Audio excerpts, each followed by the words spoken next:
Marcus Wellington stood at the floor-to-ceiling windows of his penthouse office, watching the city sprawl beneath him like a living organism. At 42, he had built an empire that spanned 3 continents. But success had come at a price. His marriage to Elena had ended 2 years ago in a bitter divorce that left him with custody of their twin children, Emma and Ethan, both 8 years old. The divorce had been messy, filled with accusations and legal battles. Elena had claimed he was never present, always working, treating his family like another business venture. She wasn't entirely wrong. Marcus had poured everything into building Wellington Industries, often missing school plays, birthday parties, and bedtime stories. Now, with full custody, he found himself in unfamiliar territory.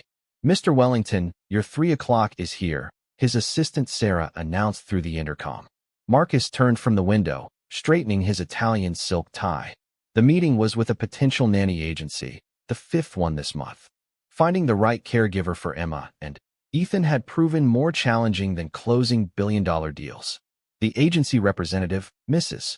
Chun, was a professional woman in her 50s who ran elite childcare services. She sat across from Marcus's mahogany desk, her portfolio open between them. "I understand you're looking for someone exceptional," Mrs. Chun said, adjusting her reading glasses. "Someone who can provide not just childcare, but educational guidance and emotional support." Marcus nodded. "My children have been through a difficult transition. They need stability, someone they can trust. Money is not an issue." Mrs. Chin smiled. "I have someone in mind. Maria Santos. She's 26, has a degree in early childhood development from Columbia University, speaks 4 languages, and has impeccable references. She's been working with high-profile families for 5 years." She slid a photograph across the desk. Maria was an attractive young woman with kind eyes and a warm smile. Her resume was impressive. Previous employment with celebrities, diplomats, and business leaders. Every reference praised her dedication, intelligence, and natural way with children. "She sounds perfect," Marcus said, studying the documents. "When can she start?" "I can arrange an interview for tomorrow if you'd like." The next morning, Marcus waited in his penthouse apartment's living room. The space was modern and expensive, but it felt cold, lacking the warmth of a true family home. Emma and Ethan sat nearby, both curious about meeting their potential new caregiver. Emma, with her mother's blonde hair and Marcus's determined chin, had been more affected by the divorce. She often retreated into books, creating imaginary worlds where families stayed together. Ethan, more outgoing like his father, tried to fill the silence with constant chatter and activity. When Maria arrived, she immediately knelt to the children's eye level, introducing herself in a gentle voice. Within minutes, she had engaged them in conversation about their interests, their school, their favorite activities. Marcus watched, impressed by her natural ease with the twins. "Your daddy told me you both love science," Maria said. "I brought something special." She opened her bag and pulled out a small kit for making rainbow slime. Emma's eyes lit up for the first time in weeks, and Ethan bounced with excitement. As Maria worked with the children, Marcus studied her interactions. She was patient, encouraging, and genuinely interested in what they had to say. When Emma mentioned missing her mother, Maria listened without judgment, offering comfort without false promises. "I think you would be perfect for this position," Marcus told Maria later, after the children had gone to play in their rooms. "The salary is $60,000 a year, plus health benefits, and you'll have your own suite in the east wing of the apartment." Maria accepted graciously, and they arranged for her to start the following Monday. Over the first few weeks, Maria proved everything the agency had promised and more. She arrived early each morning, prepared healthy breakfasts, helped with homework, and engaged the children in educational activities. The twins, who had been struggling with the transition, began to flourish under her care. Marcus found himself able to focus on work without constant worry about his children. Maria sent him regular updates throughout the day, photos of art projects, videos of Ethan practicing piano, updates on Emma's reading progress. For the first time since the divorce, he felt like things were under control. But, as the weeks passed, Marcus began to notice small things that made him slightly uncomfortable. Maria was beautiful, there was no denying that, and She seemed to go out of her way to look particularly attractive when he was around. She would wear fitted dresses instead of casual clothes, always had perfect makeup, and sometimes lingered in conversations longer than necessary. When he worked late in his home office, Maria would bring him coffee without being asked, often staying to chat about the children or ask about his business. She showed genuine interest in his work, asking intelligent questions about mergers and acquisitions that surprised him with their sophistication. "You really understand the complexities of international finance," Marcus commented one evening after she had asked particularly insightful questions about a deal he was negotiating in Asia. Maria smiled, tucking a strand of dark hair behind her ear. "I've always been fascinated by business strategy. Maybe you could teach me more sometime." The suggestion hung in the air between them, and Marcus felt a flutter of attraction that he immediately tried to suppress. Maria was his employee, responsible for his children's welfare. Getting involved would be inappropriate and potentially disastrous. But he couldn't deny that he found her company pleasant. Elena had never shown interest in his work, claiming it was boring and consuming. Maria, on the other hand, seemed genuinely engaged when he talked about challenges and victories in the business world. As autumn turned to winter, Marcus began working from home more frequently. He told himself it was to spend more time with Emma and Ethan, but, truthfully, he enjoyed the domestic atmosphere Maria created. The apartment felt more like a home with her presence. Maria proved invaluable during the children's school events. She attended parent-teacher conferences alongside Marcus, took detailed notes, and followed up with the teachers about Emma and Ethan's progress. She organized playdates, managed their schedules, and even helped with a school science fair project that won second place. The twins adored her. Emma, who had been withdrawn and sad, began laughing again. She would run to Maria with stories from school, excited to share her day. Ethan, always energetic, found in Maria someone who could match his enthusiasm for sports and outdoor activities. But it was during the week before Christmas that Marcus began to feel something shift in the household dynamic. Maria had decorated the apartment beautifully, creating a magical winter wonderland that delighted the children. She baked cookies, organized craft projects, and planned special outings to see Christmas lights and visit Santa. One evening, as they sat by the fireplace watching the children play with a new puzzle, Maria turned to Marcus with a soft smile. "This feels like a real family," she said quietly. "The children are so happy, and you seem more relaxed than when I first started." Marcus looked at her, noting how the firelight caught the gold flecks in her brown eyes. "You've made a tremendous difference in our lives, Maria. I can't thank you enough. Maybe we could make it permanent," she suggested, her voice barely above a whisper. The implication was clear, and Marcus felt his heart race. He was attracted to her. There was no point denying it anymore. She was beautiful, intelligent, wonderful with his children, and seemed genuinely interested in building a life with them. But something held him back. Perhaps it was the memory of his failed marriage, or maybe it was an instinct honed by years of business negotiations that told him to be careful when something seemed too perfect. That night, after Maria had gone to her suite and the children were asleep, Marcus sat in his study thinking about his situation. He was a single father trying to rebuild his life, and Maria seemed like an answer to his prayers. But a nagging voice in the back of his mind whispered warnings he couldn't quite articulate. He thought about Elena's accusations during their divorce proceedings.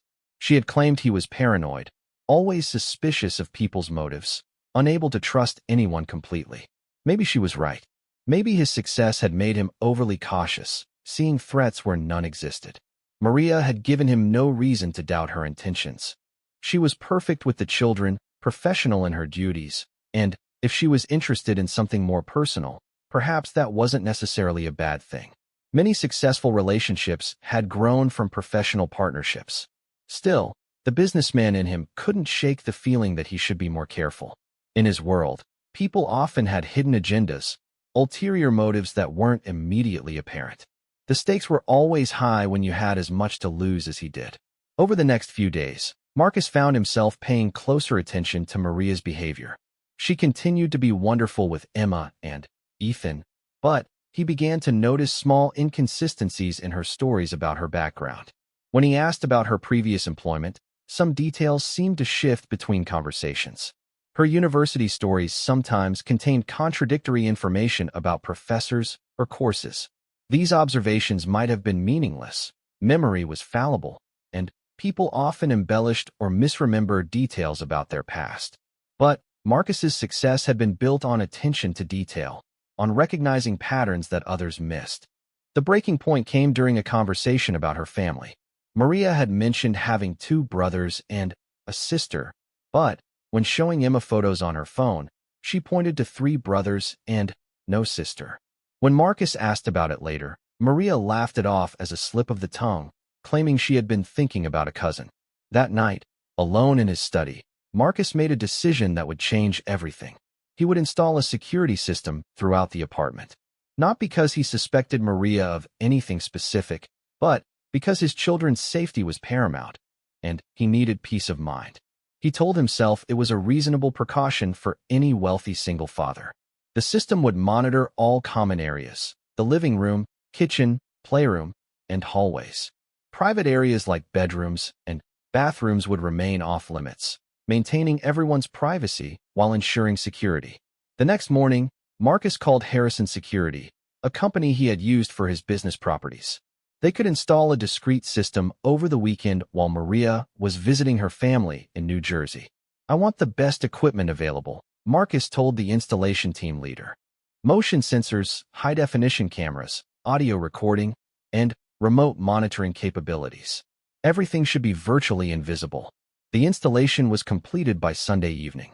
The cameras were small and expertly hidden, the monitoring equipment installed in a locked cabinet in Marcus's study. He could watch the feeds from his computer or phone, though he told himself he would only check them if something seemed amiss. When Maria returned Monday morning, she commented on some minor changes in the apartment's layout, where furniture had been moved to accommodate hidden cameras. "Did you redecorate?" she asked, looking around the living room. "Just moved a few things around," Marcus replied casually, trying to create better flow in the space. Maria smiled and nodded, then went about her usual routine with the children. Marcus watched her interactions throughout the day, looking for anything unusual, but her behavior remained consistent with what he had observed over the past months. For the first week, the security system recorded nothing more interesting than normal daily activities. Maria played with the children, helped with homework, prepared meals, and maintained the household routine. Marcus began to feel foolish for his suspicions. But on the following Thursday evening, something happened that made him glad he had installed the cameras. Emma had complained of a stomach ache during dinner and gone to bed early. Ethan was in his room working on a school project, and Marcus was in his study reviewing quarterly reports. Around 9 o'clock, Maria entered the living room and made a phone call.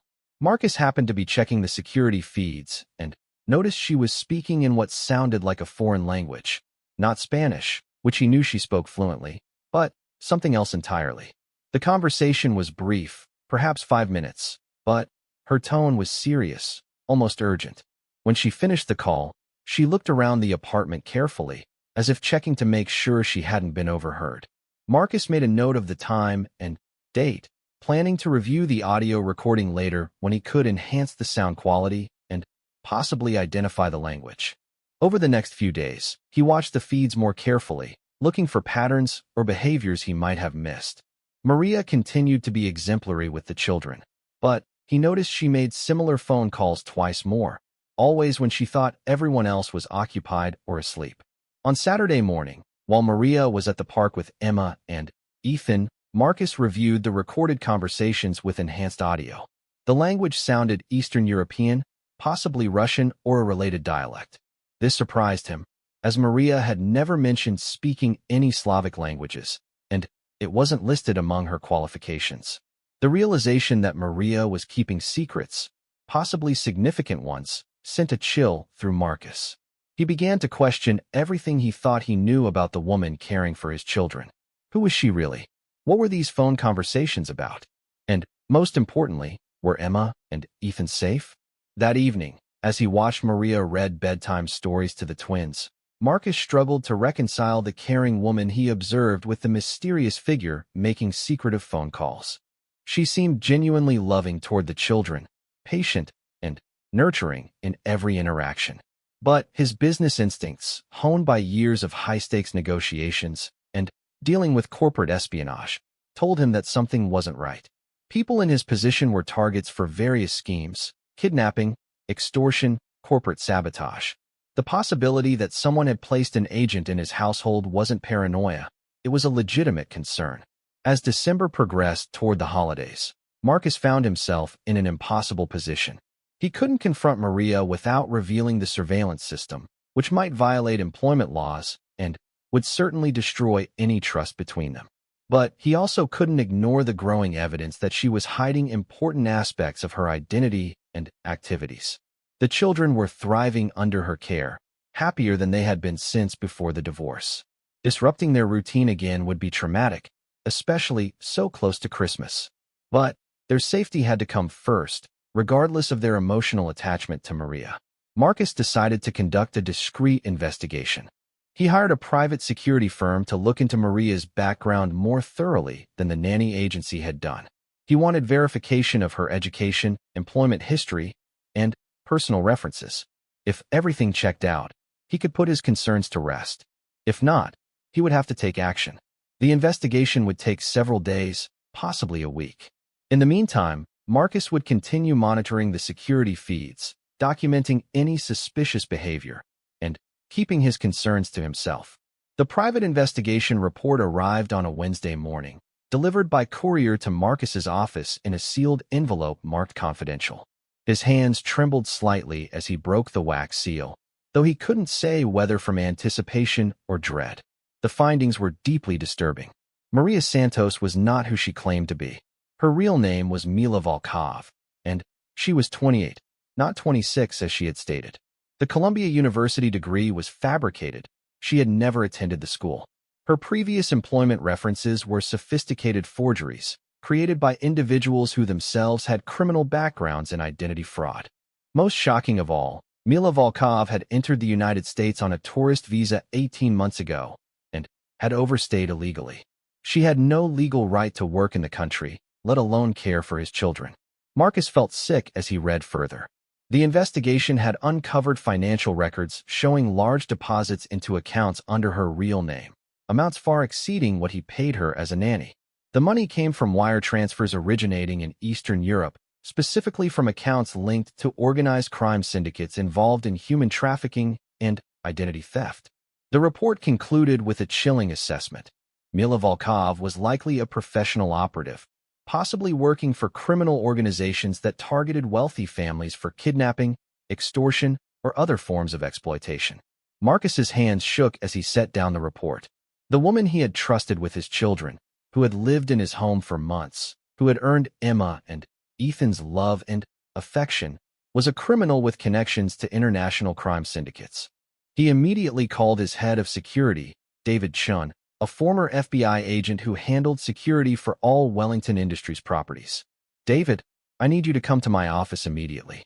And bring your surveillance equipment. We have a situation involving my children that requires immediate attention." Within an hour, David arrived with a small team of security specialists. Marcus briefed them on the situation, sharing the investigation report and explaining about the hidden cameras in his apartment. "We need to monitor her activities closely while we figure out our next move," Marcus explained. "My priority is protecting Emma and Ethan, but I also want to understand what she's really after." David nodded grimly. "Sir, with respect, you should contact law enforcement immediately. If she's involved with organized crime, this is beyond private security measures." "Not yet," Marcus replied firmly. "I need to know what her intentions are toward my children. If we move too quickly, we might put them in danger. She's been caring for them for months. If her goal was kidnapping, she's had ample opportunity." Marcus returned to his apartment that evening with a heavy heart, struggling to maintain normal behavior while knowing the truth about Maria. Watching her interact with Emma and Ethan was almost unbearable. The children's faces lit up when she walked into the room, completely trusting and innocent. "Daddy, look what Maria taught us today," Emma exclaimed, running to show him a complex origami crane she had folded. "It's beautiful, sweetheart," Marcus managed, forcing a smile while his mind raced with questions and fears. That night, after the children were asleep, Marcus positioned himself in his study to monitor the security feeds more intensively.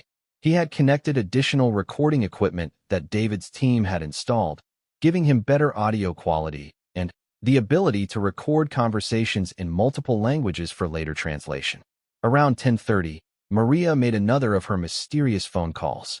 This time, Marcus was ready with recording equipment and translation software. The conversation was in Russian, and as the translation appeared on his screen, his blood ran cold. "The target is completely trusting now," Maria was saying. "The children are attached to me, and the father has romantic interest. Phase 2 can begin soon." The voice on the other end was male, older, speaking with authority. "Good. The surveillance indicates he keeps important documents in the home office. We need access to his computer systems and financial accounts. How much longer do you need?" "Give me 2 more weeks," Maria replied. "I want to be certain of the security arrangements and the children's schedules. When we move, it needs to be perfect." "Understood. And if there are complications? If he becomes suspicious?" Maria's voice turned cold, completely different from the warm tone she used with Emma and Ethan. "Then, we use the children as leverage.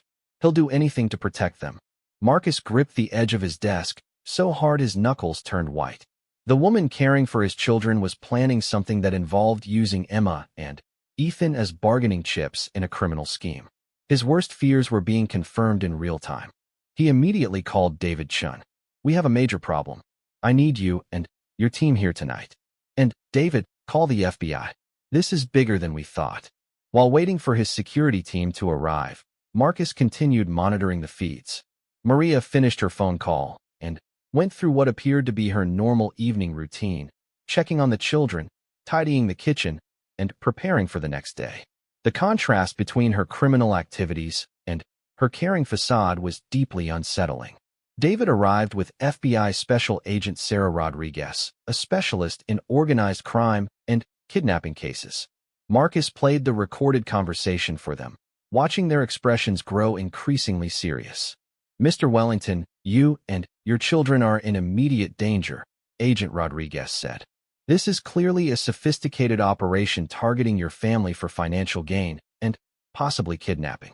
We need to extract your children from the situation tonight. But if we move too quickly, won't that put them in more danger?" Marcus asked. She said herself that they would use the children as leverage if there are complications. Agent Rodriguez considered this carefully. "You're right to be concerned. Let's take this step by step. First, we need to know if she has any weapons or if there are other operatives involved. Second, we need to understand their timeline and full plan. Can your security cameras help us with that?" Over the next several hours, they reviewed days of footage, looking for patterns and clues they had missed. They discovered that Maria had been photographing documents in Marcus's study when she brought him coffee, using a small camera concealed in her jewelry. She had also made copies of keys to various rooms in the apartment. Most disturbing of all, they found footage of her giving the children what appeared to be medicine for minor ailments, headaches, stomach aches. But the medication came from unmarked bottles she kept in her personal belongings, not from the family's medicine cabinet. She could be drugging them, Agent Rodriguez observed, making them more compliant or preparing them for transportation. Marcus felt like he might be sick. The woman he had welcomed into his home, trusted with his children's lives, was systematically preparing to betray them in the most horrific way possible. The next morning, Marcus struggled to act normally around Maria. When she cheerfully announced that Emma seemed to have another small stomach ache, he watched in horror as she offered the child medication from one of her personal bottles. "Actually, let's try the children's Tylenol from the medicine cabinet first," Marcus interrupted quickly. "If that doesn't work, we can try something stronger." Maria smiled and agreed, but he noticed a flash of annoyance cross her features when she thought he wasn't looking. That afternoon, while Maria was at the park with the children, FBI agents secretly searched her room.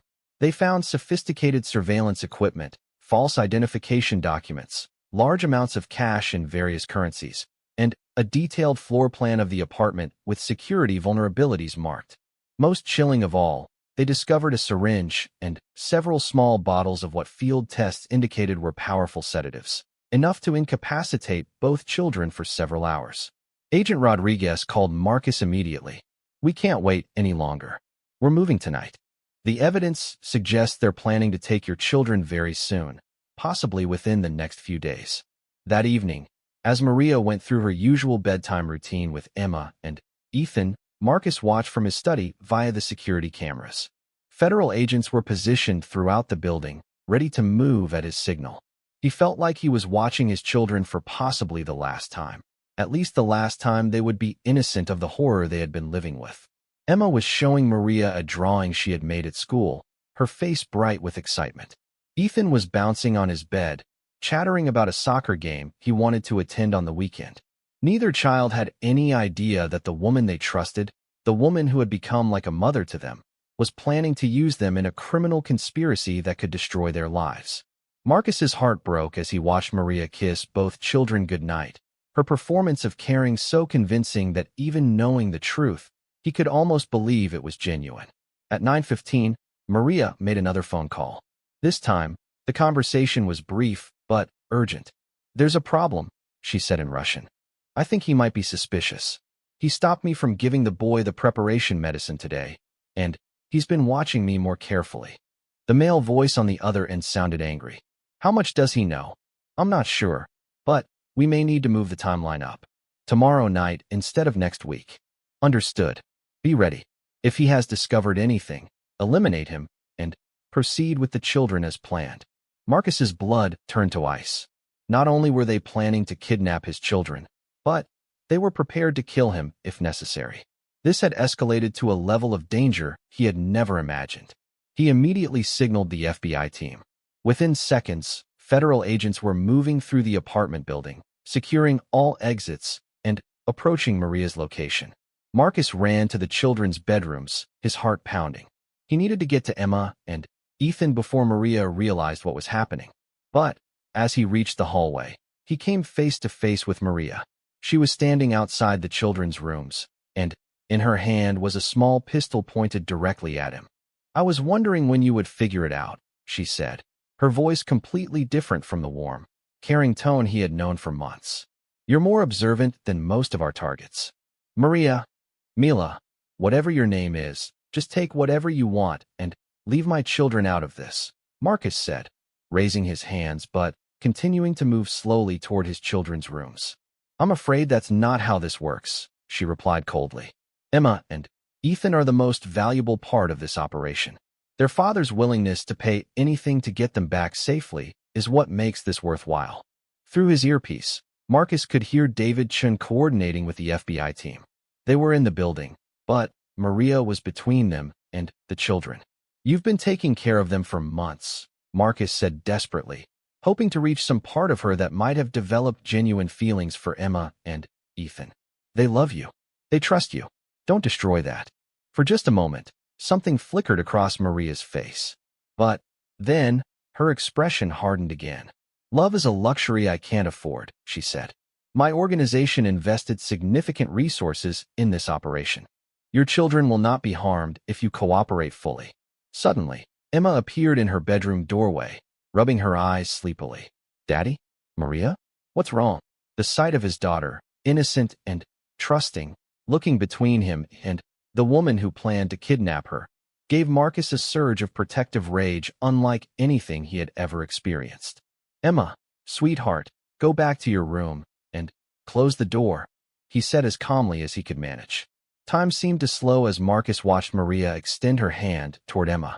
His daughter, still confused and sleepy, took a step forward, trusting the woman who had cared for her for months. Emma, don't move, Marcus shouted, but his voice seemed to trigger something in Maria. Her training took over, and she quickly grabbed the little girl, pulling her close while keeping the gun pointed at Marcus.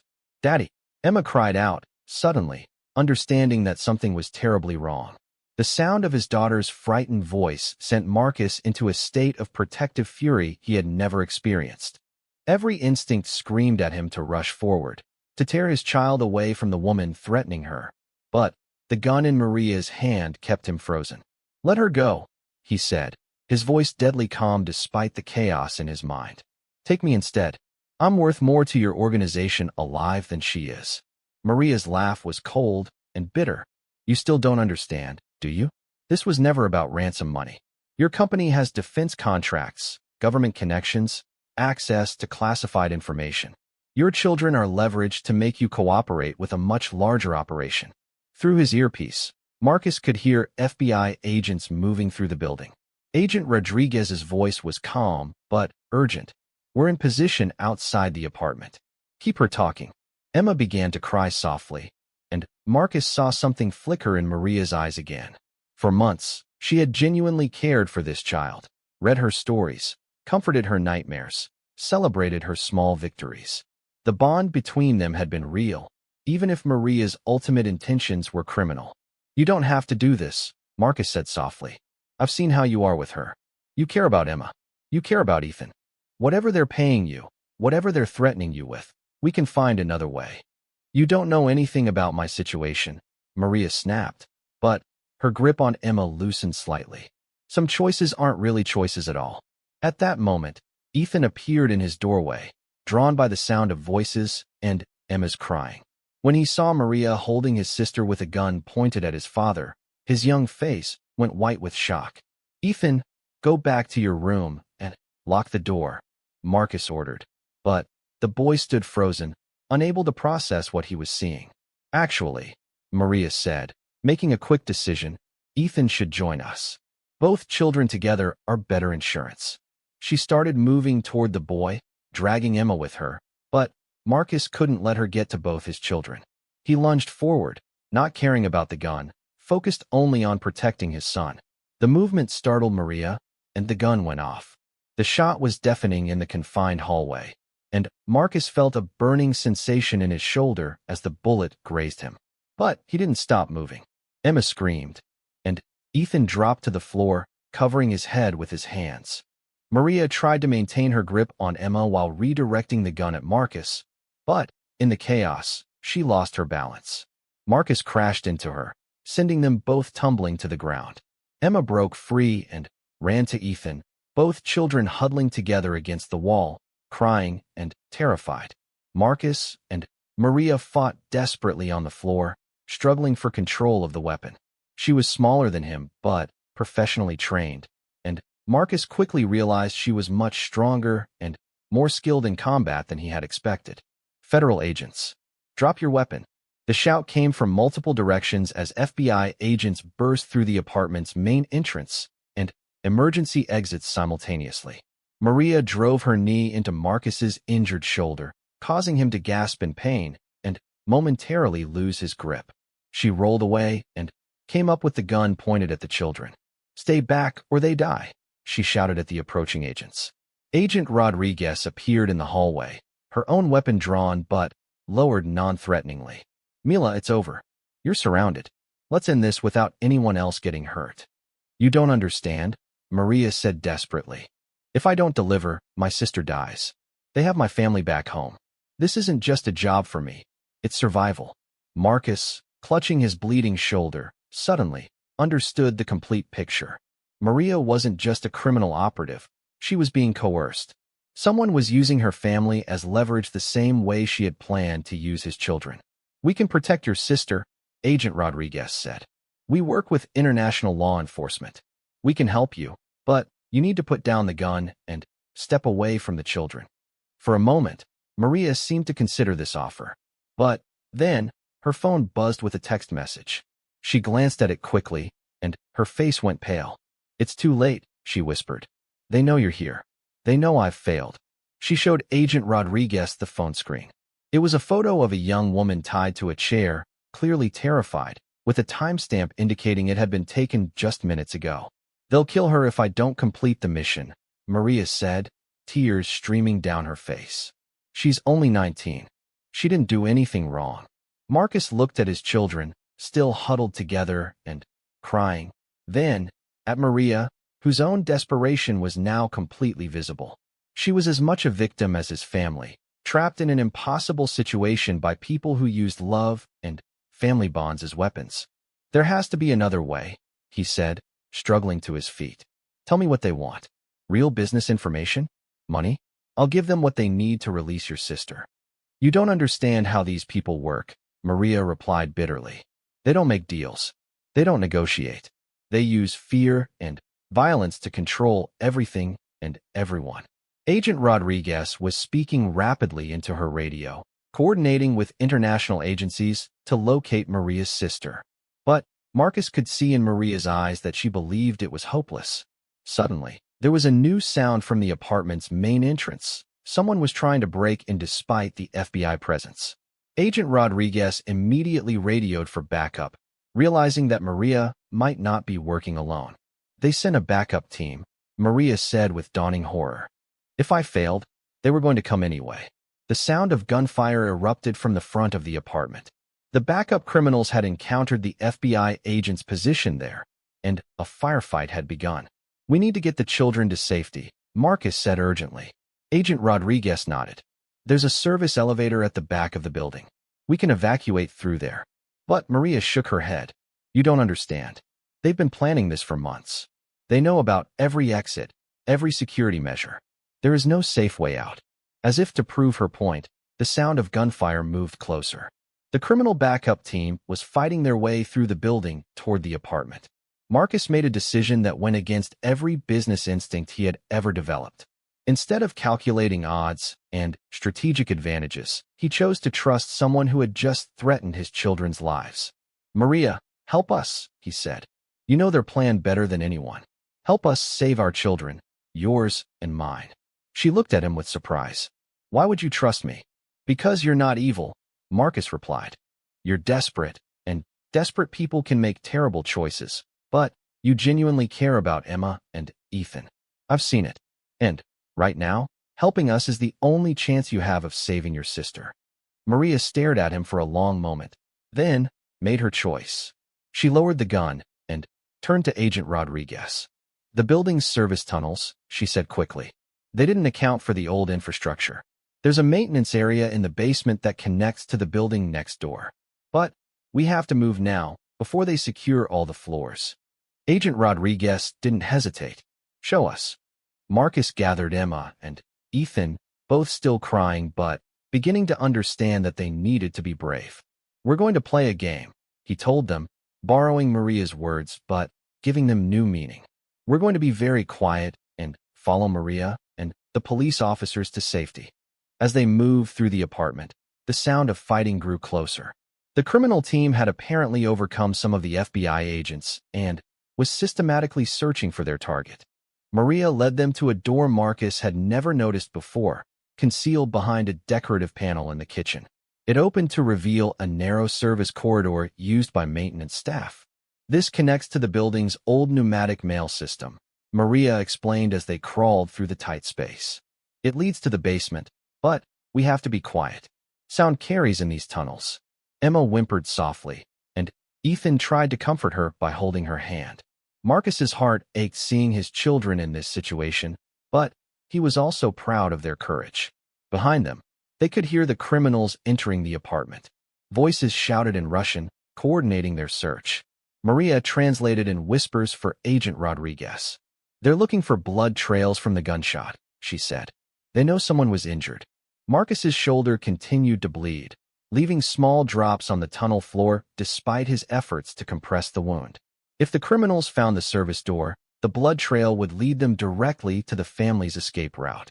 They reached a junction in the tunnel system where they had to make a choice between continuing to the basement or taking a side passage that Maria said led to the adjacent building.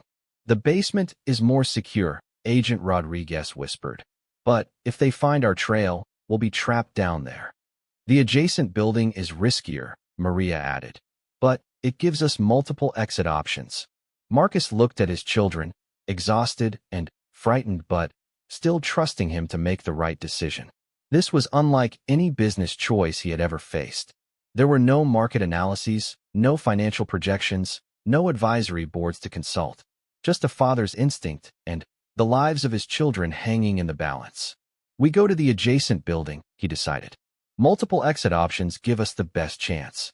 As they changed direction in the tunnel, they heard new sounds from above. The criminals had found the service door and were beginning to follow their trail. Move faster, Agent Rodriguez urged. But the narrow tunnel made quick movement difficult, especially with frightened children. Maria, who had been leading the way, suddenly stopped. "There's a problem," she whispered. "This passage should connect to the next building, but it's been sealed. Probably during renovations years ago. They were trapped in the tunnel system with armed criminals pursuing them, and their escape route had been blocked." Marcus felt panic rising in his chest, but forced himself to think clearly. "Is there any other way?" he asked. Maria closed her eyes, obviously trying to remember the building's layout. "There's an old freight elevator shaft about 20 feet behind us, but it's been out of service for years. The cables might not hold our weight. We have to try," Agent Rodriguez said. "The alternative is a confrontation in these tunnels, and that puts the children in direct danger." As they backtracked to the elevator shaft, they could hear their pursuers getting closer. Voices echoed through the tunnel system, and flashlight beams began to appear in the distance. The elevator shaft was even more cramped than the tunnels, and when Marcus looked down, he could see it dropped several floors into darkness. The old cables looked frayed and corroded. "I'll go first," Agent Rodriguez offered, but Maria shook her head. "I'm the lightest. If the cables won't hold me, they won't hold any of you." She began to descend slowly, testing each cable and pulley system as she went. Marcus held his breath, watching the woman who had threatened his children now risking her life to save them.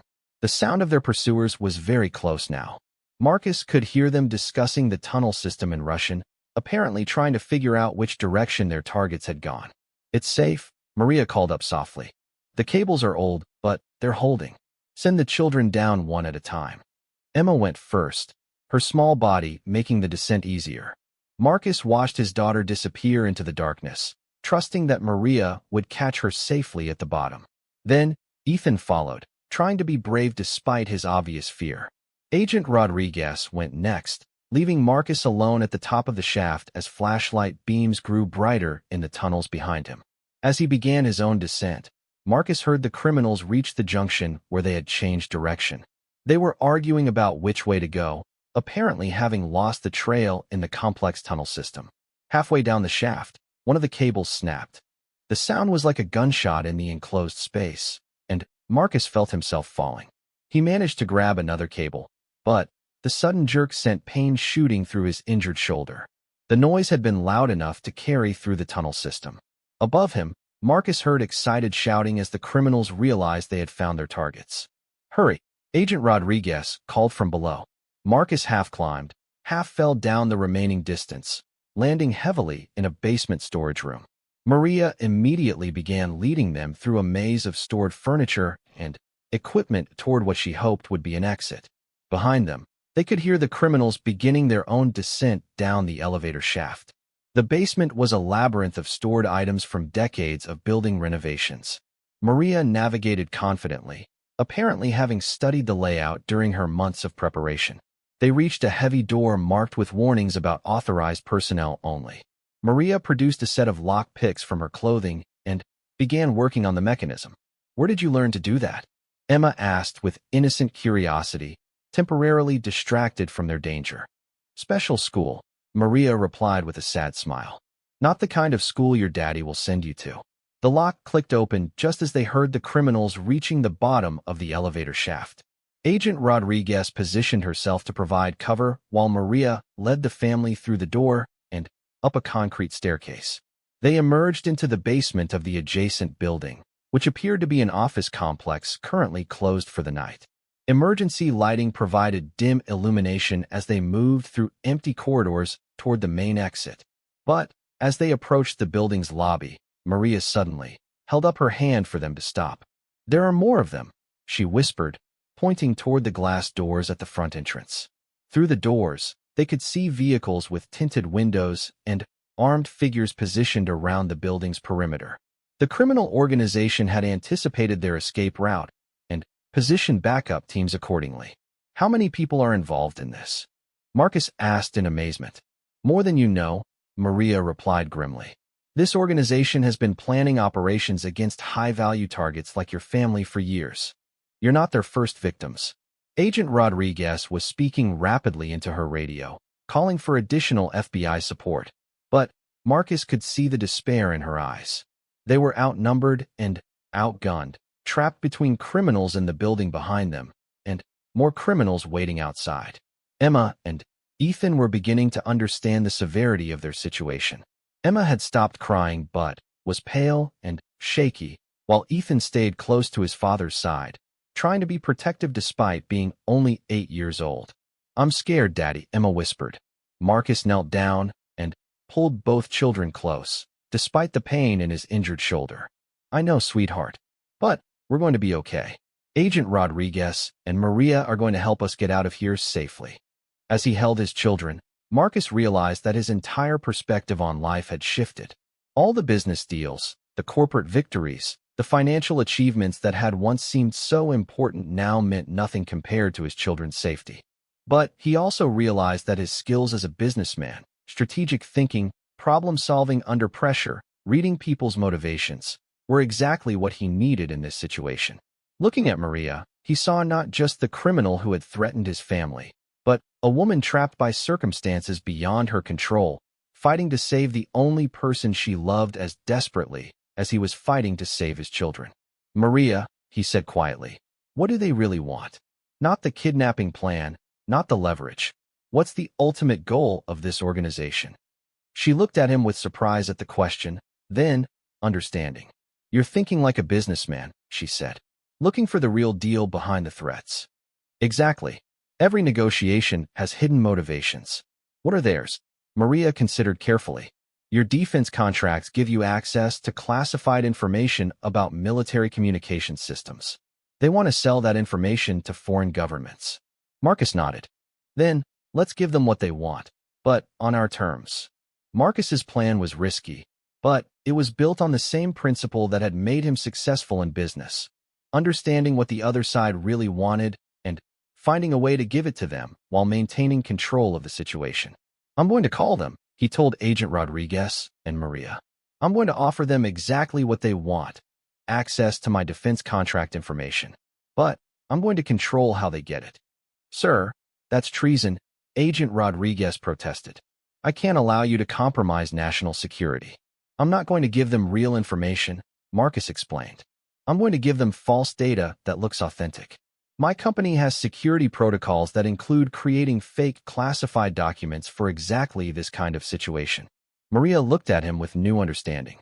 "You're going to run a con game against professional criminals." "Exactly. But first, we need to get somewhere safe where I can make this work." Agent Rodriguez was already coordinating with her backup teams. "There's a secure FBI facility about 10 minutes from here, but we have to get past the perimeter teams outside." "That's where Maria comes in," Marcus said. "You know their communication protocols, their command structure. Help us turn their own organization against them." Maria hesitated. "If I betray them and they realize it, my sister is dead." "If you don't help us, we're all dead," Marcus replied. "And your sister will still be in their hands. This way, we have a chance to save everyone." After a moment of agonizing consideration, Maria made her choice. She pulled out her phone and began typing a message. "I'm telling them that we've been captured by FBI agents and that you've agreed to cooperate," she explained. "I'm requesting that they pull back the perimeter teams and meet at a secondary location to receive the information transfer." "Will they believe that?" Agent Rodriguez asked. "They'll want to believe it," Maria replied. "This operation has been expensive for them. They need it to succeed." As they waited for a response, they could hear the criminals from the basement finally breaking through the door they had locked behind them. Time was running out. Maria's phone buzzed with a response. She read it quickly, then looked up with relief. It worked. "They're pulling back the street teams and sending a single negotiator to meet with you at a location of your choice." "Perfect," Marcus said. "Agent Rodriguez, can your people set up a controlled meeting at the FBI facility?" "Already in motion," she replied. "But, Mr. Wellington, are you sure about this? These people have shown they're willing to kill to get what they want." Marcus looked at his children, who were listening to every word despite not fully understanding the implications. "I've spent my whole career calculating acceptable risks. The risk of doing nothing is higher than the risk of this plan." They moved quickly through the office building, using Maria's knowledge of the criminals' positions to avoid detection.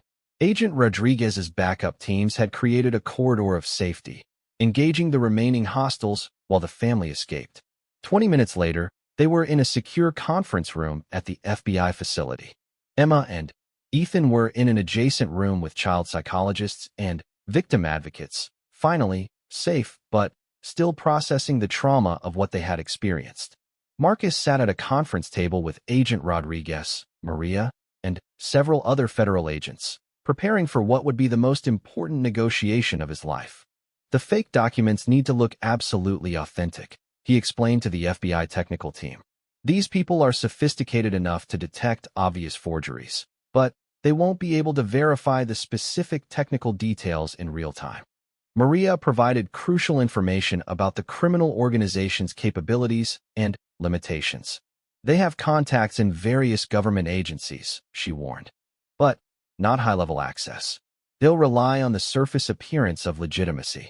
Over the next 2 hours, the FBI created a package of false documents that appeared to contain classified information about military communication systems. The fake data was sophisticated enough to fool initial examination, but would be useless for any practical application. Meanwhile, Agent Rodriguez coordinated with international law enforcement to locate Maria's sister. Interpol had identified the location where she was being held, a warehouse in Eastern Europe under surveillance by local police. We can't move against her captors until we've neutralized the threat here, Agent Rodriguez explained. If they suspect we're onto them, they'll kill her immediately. The meeting with the criminal negotiator was set for that evening at a neutral location, a conference room in a downtown hotel that the FBI had secretly secured and filled with surveillance equipment. Marcus spent the afternoon rehearsing his approach with federal agents who specialized in undercover operations. He had to convince dangerous criminals that he was genuinely cooperating while secretly working to destroy their entire operation. Remember, Agent Rodriguez coached him. You're a businessman who's been forced into this situation. You're angry about the threat to your children, but you're pragmatic enough to cut a deal. You want them to believe you're looking out for your own interests.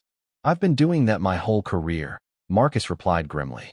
The only difference is that this time, lives depend on getting it right. That evening, Marcus sat alone in the hotel conference room, waiting for the criminal representative to arrive.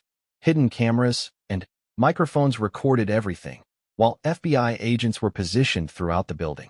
The man who entered was not what Marcus had expected. He was well-dressed, spoke perfect English, and could have been any successful international businessman. Only his eyes revealed the coldness that marked him as someone who viewed human life as a commodity to be traded. Mr. Wellington, the man said, extending his hand. I am Victor Kozlov. I understand you have something that interests my organization. I have exactly what you want, Marcus replied, shaking the offered hand while suppressing his revulsion. But I need assurances about my children's safety. Of course, business is built on trust, yes? You give us what we need, and your family is never bothered again. You even keep your nanny. She is very good with children, I am told. The casual way Victor referred to Maria's months of deception sent a chill through Marcus, but he maintained his business demeanor. The information you want is worth millions on the black market, Marcus said. What's in it for me besides my family's safety? Victor smiled approvingly. I respect a man who thinks like a businessman even under pressure. We can arrange a consulting fee for your cooperation. Shall we say $10 million? $15 million, Marcus countered automatically, falling back on negotiation instincts even in this surreal situation. Done, Victor agreed. Now, let us see what you have brought us. Marcus opened a briefcase containing the fake documents. Victor examined them carefully, taking photographs with a specialized camera that could detect certain types of forgery. Marcus held his breath, hoping the FBI's work would pass inspection. These appear authentic, Victor said after several minutes. But, naturally, we will need to verify their accuracy before releasing payment and considering our business concluded. Naturally, Marcus agreed. How long will that take? Perhaps 24 hours. My technical people are very thorough. This was exactly what Marcus had hoped for.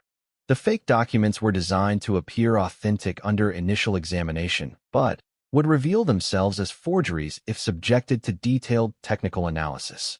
By then, law enforcement would have had time to coordinate international operations against the entire criminal network. There is one more matter, Victor said casually. The young woman who has been caring for your children. She will need to remain with our organization to ensure your continued cooperation. Marcus felt his heart sink. They weren't going to release Maria, which meant her sister would remain in captivity as well. That wasn't part of our agreement, Marcus said carefully. Consider it insurance, Victor replied. She has become quite attached to your children, and they to her. This ensures that if you ever reconsider our arrangement, we have leverage that matters to you personally. Marcus realized that the criminal organization was more sophisticated than even the FBI had anticipated. They understood that threatening his children directly would bring continued law enforcement attention, but keeping Maria and using her relationship with the family as leverage was a more subtle and sustainable form of control. I need to discuss this with my children, Marcus said, stalling for time while he processed this new complication. Of course, family decisions should not be rushed. Victor stood to leave, but paused at the door. One piece of advice, Mr. Wellington. My organization has been watching your family for much longer than you know. We know about your divorce, your business practices, even your personal habits. Do not think that you can deceive us and escape consequences. After Victor left, FBI agents immediately surrounded Marcus. Agent Rodriguez looked concerned as they reviewed the recorded conversation. He's more careful than we expected, she said. And the threat to keep Maria as insurance complicates everything. Marcus felt the weight of responsibility crushing down on him. Not only did he need to save his own children, but he had also become responsible for saving Maria and her sister. The fake documents would buy them time, but not enough to guarantee everyone's safety. There has to be another way, he said.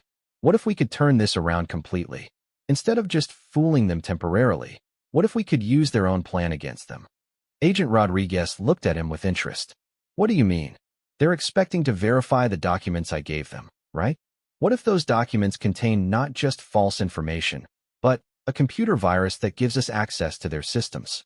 We could locate all their operations, find Maria's sister, and gather evidence against their entire network. The FBI technical team leader, who had been listening to the conversation, looked intrigued. It's possible, he said. We need to know exactly what kind of verification process they use, but we could potentially embed malware in the document files. Maria would know their technical protocols, Marcus pointed out. She's been working with them for months. Agent Rodriguez made the decision immediately. Bring her in. If we can turn this into an offensive operation instead of just a defensive one, we might be able to save everyone and shut down their entire organization. As they prepared for this new phase of the plan, Marcus reflected on how dramatically his life had changed in just a few days. He had started out simply trying to protect his children from what he thought was a single dangerous individual. Now he was part of an international law enforcement operation targeting a sophisticated criminal network. But the most important thing hadn't changed. Emma and Ethan were still in danger as long as these criminals existed. And now Maria and her sister were counting on him as well. Maria sat across from Marcus in the secure FBI facility, her hands shaking slightly as she prepared to betray the organization that had controlled her life for the past 2 years. The weight of her sister's life hung between them as she explained the technical details that could save or doom them all. They use a 3-step verification process, she said, her voice barely above a whisper. First, they scan the documents for basic authenticity markers. Then, they run the data through analysis software to check for consistency with known government document formats. Finally, they upload everything to a secure server where their technical specialists examine it in detail. Agent Rodriguez leaned forward. The upload phase, that's where we can insert the malware. Yes, but it has to be sophisticated enough to avoid their security scans, Maria replied. These people have former intelligence agents working for them. They're not amateurs. The FBI's cybersecurity team leader, Agent Chun, nodded grimly. We can do it, but we'll need exact specifications on their server architecture. Maria, how much access did you have to their technical operations? More than they realized, Maria admitted. They trained me in basic cybersecurity so I could help with data extraction from targets like Mr. Wellington. I know their system passwords, server locations, even backup protocols. Marcus watched this exchange with a mixture of hope and dread. The woman who had threatened his children was now their best hope for survival. But Her knowledge of criminal operations was more extensive than anyone had imagined. There's something else, Maria continued reluctantly. The organization has a kill switch protocol. If they suspect they've been compromised, they immediately execute all witnesses and destroy all evidence. My sister, Mr. Wellington, your children, everyone becomes expendable. How would they detect that we've compromised their systems? Agent Rodriguez asked. Their malware detection is sophisticated, but not perfect. However, they also have human assets monitoring law enforcement communications. If they intercept any indication that we're running an operation against them, they'll trigger the kill switch. Marcus felt his heart sink. They were walking a tightrope with no safety net, trying to outwit criminals who had planned for every contingency. What if we approached this differently? He said suddenly. Instead of trying to hack their systems secretly, what if we convinced them to give us access willingly? Agent Chen looked at him with confusion. I don't understand. Business strategy, Marcus explained. Sometimes the best way to gain advantage is to make your opponent think they're winning. What if I told Victor that I want to expand our arrangement? That I can provide ongoing intelligence in exchange for a partnership? Maria's eyes widened with understanding. You want them to bring you into their organization as an asset. Exactly. If I'm working with them, they'll give me access to their systems. I can gather intelligence from the inside while they think I'm just another corrupt businessman. Agent Rodriguez shook her head. The risk is too high. If they suspect you're working with us, you'll be killed immediately. The risk of doing nothing is higher, Marcus replied. They already have leverage over me through Maria, and they're not going to just disappear after this deal is done.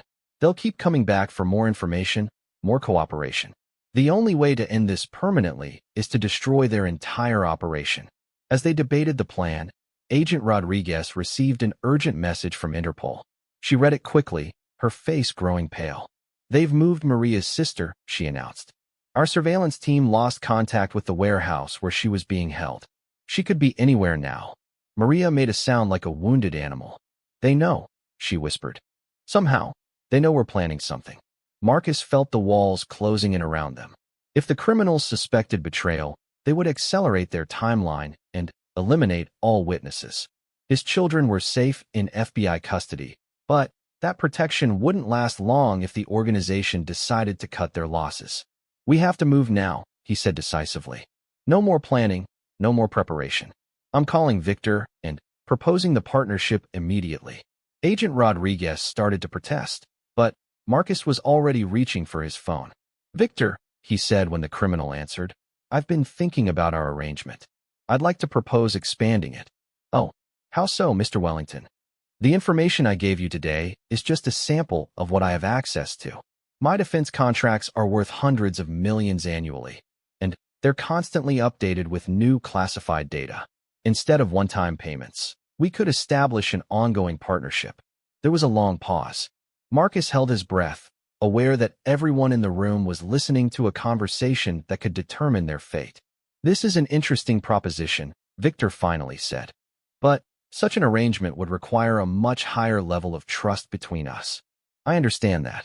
I'm prepared to meet whatever requirements you have. Very well. I will arrange a demonstration. You will prove your commitment by providing information that we can verify immediately. If you pass this test, we can discuss a more permanent arrangement. After Victor hung up, Agent Rodriguez looked at Marcus with a mixture of admiration and concern. That was either brilliant or suicidal. Probably both, Marcus admitted. Within hours, they had prepared for Marcus's most dangerous performance yet. The FBI technical team had created a sophisticated malware package disguised as legitimate intelligence data. If Marcus could get the criminals to upload it to their main servers, it would give law enforcement access to their entire operation. But the plan required Marcus to meet with Victor in person, at a location of the criminals' choosing, with minimal FBI protection. I don't like this, Agent Rodriguez said as they prepared for the meeting. Too many things can go wrong. Everything about this situation is wrong, Marcus replied. But it's the only chance we have to save everyone. As evening approached, Marcus found himself in his car, driving to a warehouse district outside the city. FBI agents followed at a distance, but Victor's security protocols required that Marcus come alone to the initial meeting. The warehouse was exactly what Marcus had expected, isolated, easy to control, difficult to escape from. As he walked toward the entrance, he thought about Emma and Ethan, safe in FBI custody but still living in fear of an organization that viewed their lives as bargaining chips. Victor greeted him with professional courtesy, but Marcus could see armed guards positioned throughout the building. This wasn't just a business meeting. It was a test of loyalty that could end in his death if he failed to convince them. The demonstration is simple, Victor explained, leading Marcus to a room filled with sophisticated computer equipment. We have a specific intelligence target that our clients need information about. You will use your access to provide that information within the next 2 hours. Marcus felt sweat beading on his forehead. The criminals wanted real intelligence data, not the fake documents he had prepared. If he refused, they would know he was working with law enforcement. If he complied, he would be committing actual treason. What kind of information? He asked, buying time while he tried to think of a solution. Communication protocols for a military base in the Middle East. Our clients need to know guard rotations, security procedures, and electronic surveillance capabilities. Marcus realized with horror that the criminals weren't just stealing information for profit. They were providing intelligence that could be used to attack American military personnel. Real soldiers could die because of what they were asking him to do. I'll need access to my secure servers, Marcus said, hoping his voice didn't betray his desperation. The information you want requires special authorization codes. Victor nodded and gestured toward a computer terminal. You may use our secure connection. But, understand, Mr. Wellington, we will verify everything you provide. Any deception will have immediate consequences for you and everyone you care about. As Marcus sat down at the computer, he realized that this was the moment when his business skills would either save his family or doom them all. He had to find a way to give Victor what he wanted while secretly uploading the FBI's malware to their systems. His fingers moved across the keyboard as he accessed his company's legitimate defense contract databases.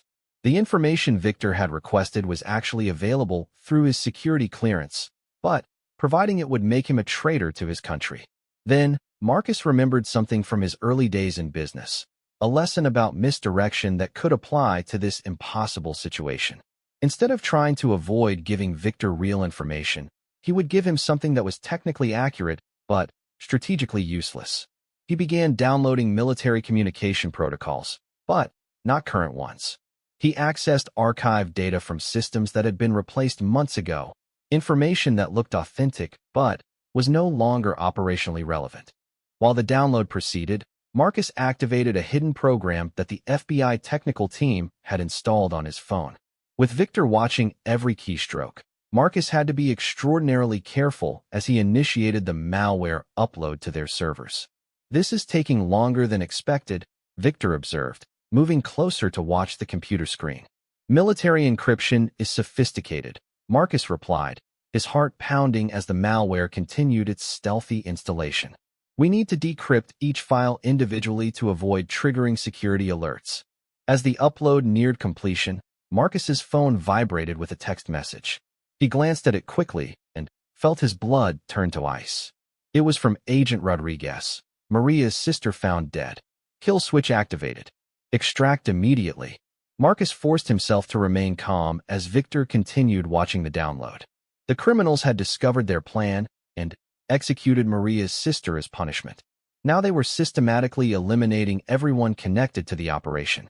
Download complete, Marcus announced, ejecting the storage device and handing it to Victor. Excellent.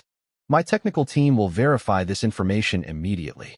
Victor made a phone call in Russian, presumably reporting the successful intelligence gathering to his superiors.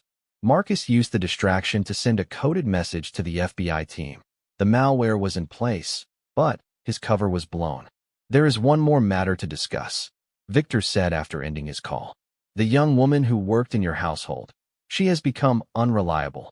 We will need to dispose of her and arrange alternative leverage to ensure your continued cooperation. Marcus felt rage building in his chest. These people had used Maria's love for her sister to force her into criminal activity, then killed her sister anyway.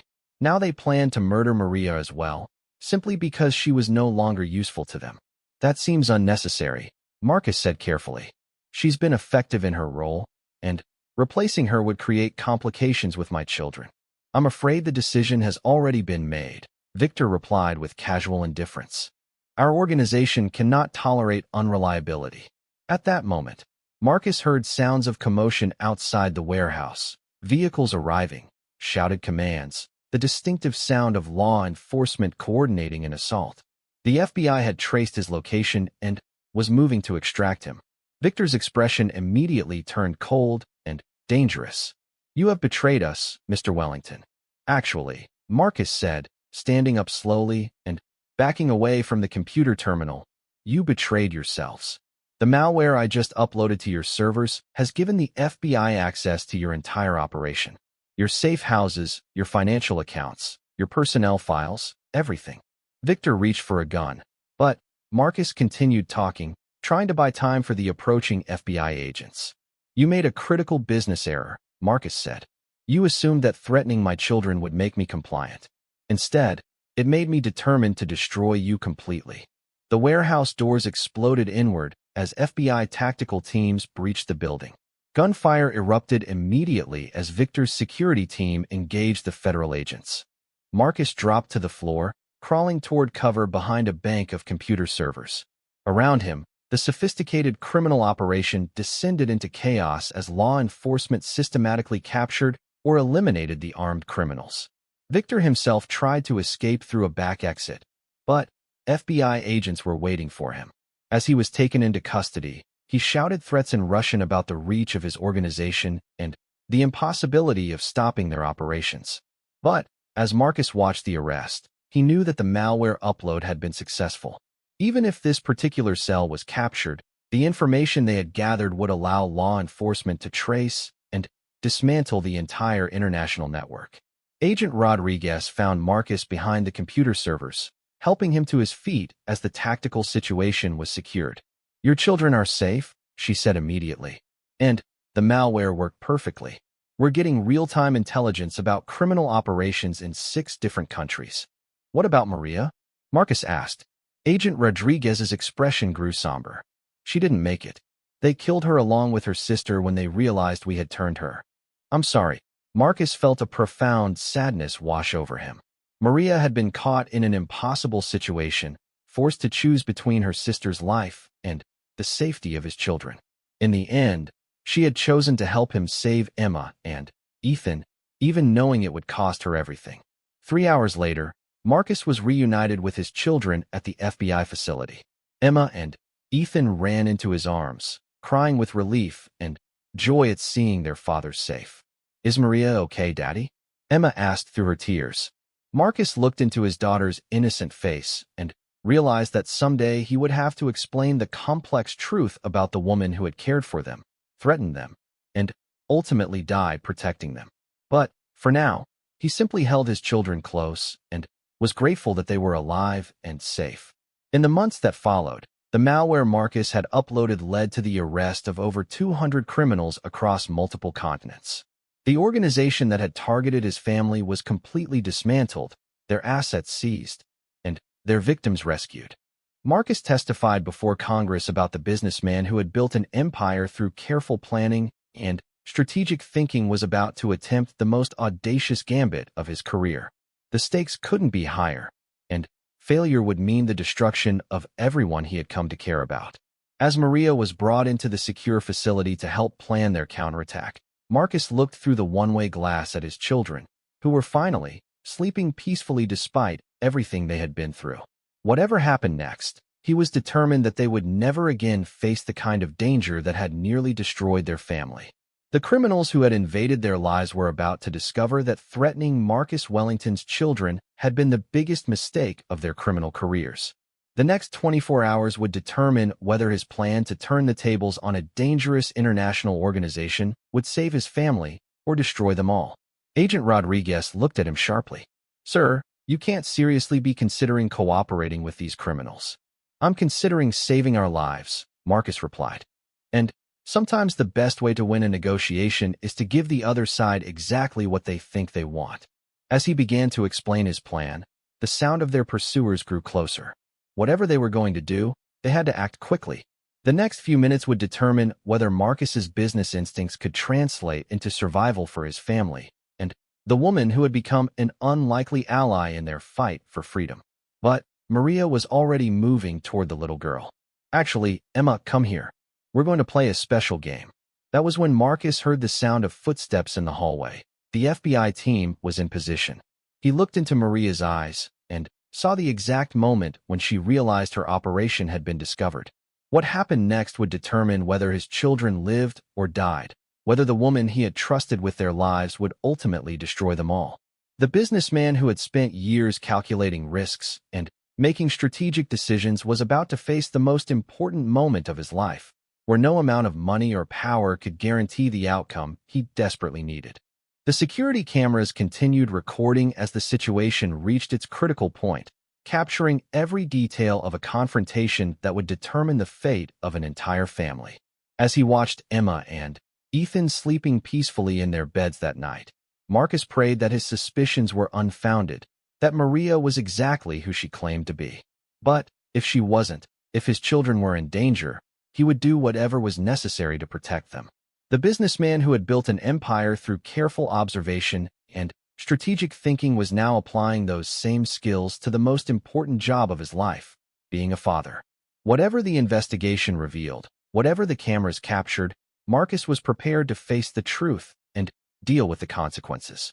The stage was set for discoveries that would shake the foundation of everything he thought he knew about the woman he had trusted with his most precious possessions, his children.